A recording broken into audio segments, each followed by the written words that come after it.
এই তো আমার সবগুলো জালি কুমড়া এই যে এই সাইজ করে কেটে নিয়েছি। এখন আমি খাবার চুনা এই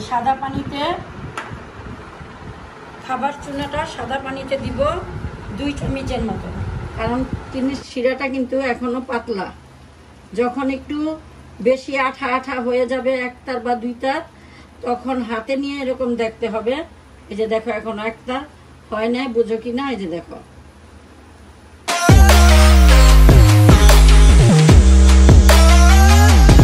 আসসালামু আলাইকুম ভিউয়ার্স, আমি আরেকটি রেসিপি নিয়ে হাজির হলাম। এটা হলো পাকা জালি। এটা দিয়ে আমি তোমাদের মোরব্বা বানিয়ে দেখাবো। অর্ধেকটা কেটে খোসা ফেলে তারপরে দেখাবো কি করতে হবে। জালি কুমড়াটা আমি সুন্দর করে খোসাটা ফেলে এদিক দিয়ে বীজটাও ফেলে দিয়েছি, আর একটু কাঁটা চামচ দিয়ে নরম তারপরে একটু কেচতে হবে, কারণ ভিতরে নয়তো মিষ্টিটা ভালো মতো ঢুকবে না। একটু কেচে নেই, 2 সাইডেই সুন্দর করে কেচতে হবে। আমার জালি কুমড়োগুলো কেঁচা হয়ে গিয়েছে। এখন আমি ছোট ছোট পিস করে কেটে নিব। তোমাদের খুশি, তোমরা লম্বা লম্বা কাটতে পারো, আবার ছোট ছোট কাটতে পারো, এটা তোমাদের খুশি। আমি ঠিক এই যে এই সাইজ করে কেটে নিব। সবগুলো কেটে তারপরে ফিরে আসছি। এই তো আমার সবগুলো জালি কুমড়া এই যে এই সাইজ করে কেটে নিয়েছি। এখন আমি খাবার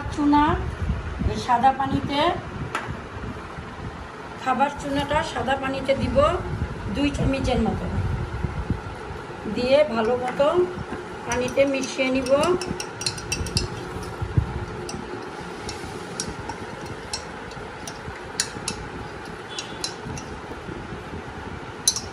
মেশানো হয়ে গিয়েছে। এখন আমি এই জালি কুমড়াগুলো এই পানিতে ভিজিয়ে রাখবো 1 ঘন্টার জন্য।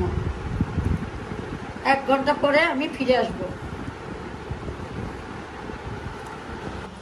দেখো আমি 1 ঘন্টা পরে ফিরে এসেছি।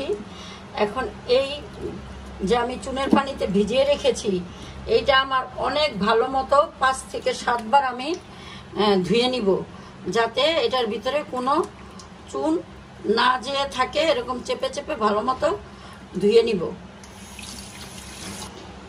দেখো আমি এটা সুন্দর করে 5 থেকে 7টা ধোয়া দিয়েছি। ধোয়া দিয়ে এখন আমি এটা গরম পানিতে দিয়ে দিব হাফ সিদ্ধ করার জন্য। দেখো আমার এটা সিদ্ধ হয়ে আসছে। এটা কিন্তু অনেক পাকা জালি ছিল। আমি 15 মিনিটের মতো সিদ্ধ করলাম।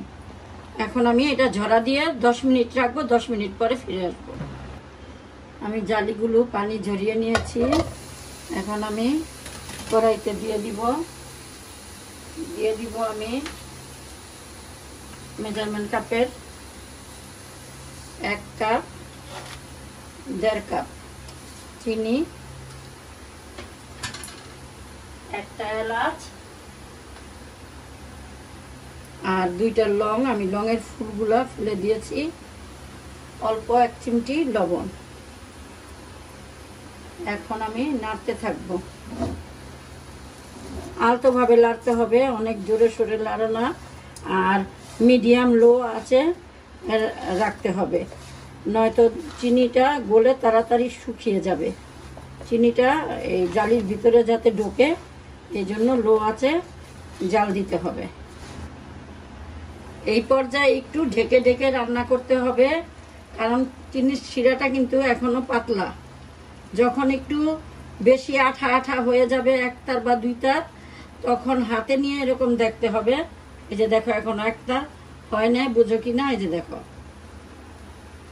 হ্যাঁ, তখন হলো আমরা ঢাকনা উঠিয়ে আস্তে আস্তে হালকাভাবে নাড়া দিব। দেখো পানিটা শুকিয়ে গিয়েছে। এখন আমি মিডিয়াম লো আঁচের থেকে একদম লো আঁচে দিয়ে দিয়েছি। আর খেয়াল রাখতে হবে পুড়ে যাতে না যায়, লাল যাতে না হয়। ঠিক এই পানিটা আর একটু শুকাবে, তারপরেই নামাতে হবে। দেখো আমার চাল কুমড়ার মোরব্বাটা হয়ে গিয়েছে। এখন আমি নামিয়ে ঠান্ডা করে তোমাদের দেখাবো। দেখো ভিউয়ার্স, আমার চাল কুমড়ার মোরব্বাটা বানানো হয়ে গিয়েছে। একদম উপরে দেখো শুকনা, বুঝতে পারতেছো কিনা, কিন্তু ভিতরে জুসি জুসি একটা ভাব আছে, দোকানের মতো না। তোমরা এইভাবে বানিয়ে খেয়ে দেখো, ভালো লাগবে। মোরব্বা অনেক কিছুতেই দরকার পড়ে, হ্যাঁ, কেক বানাতে, কোনো ডেজার্টে, রুটি বানাতে।